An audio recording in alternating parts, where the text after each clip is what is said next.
Welcome back to Ghana Songs TV. I'm Bright. I'm Ro. And I'm Chineye. So we already told you when Davido's ORIADE landed.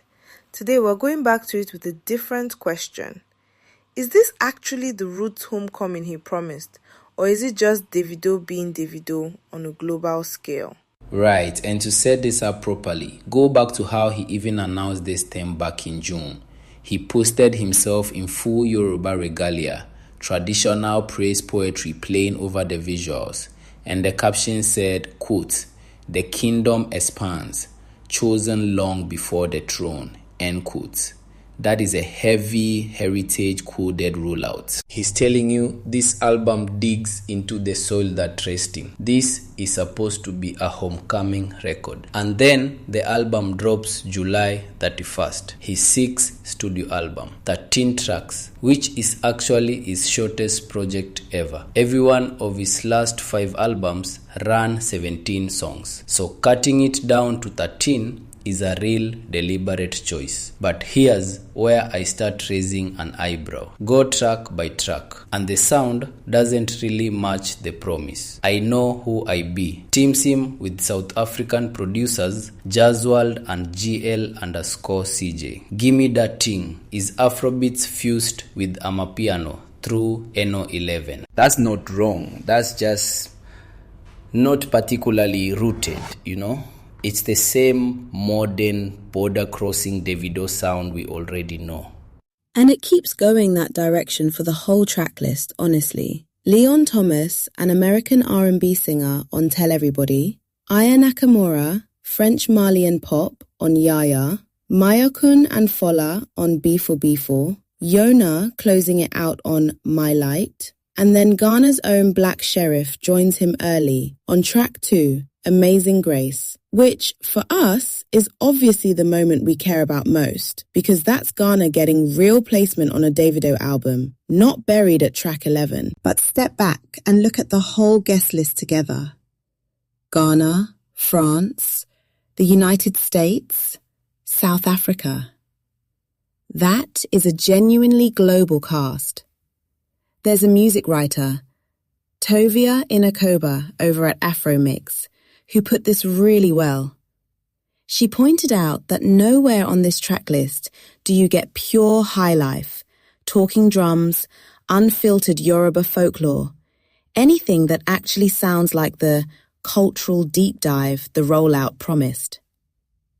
Her exact framing was that the artwork and the language invited a homecoming, but the actual music keeps building outward, toward bigger stages and broader audiences. The same playbook he used for his 5 album and tour. So I think that's a fair critique.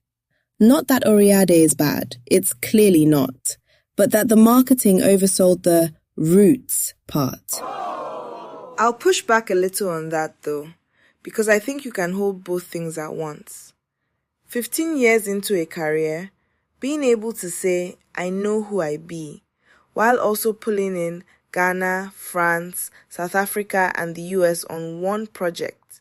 That is the Yoruba Prince framing, in a way. Destiny chose him long before the throne doesn't have to mean this album sounds like your grandmother's highlife record. It can mean he's secure enough in where he's from to go get the whole world and still call it his kingdom. And the numbers back up that the audience isn't confused about it.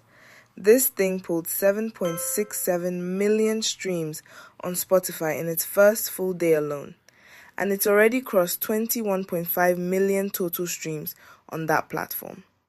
It debuted at number 2 on Spotify's Global Top Albums chart, landed top 3 on both the UK Apple Music chart and Spotify UK's Albums chart, cracked the US Spotify Top 10, and it's sitting at number 1 on Audiomack's Top Albums chart right now. Those are not the numbers of a project that confused people or fell flat on its own promise.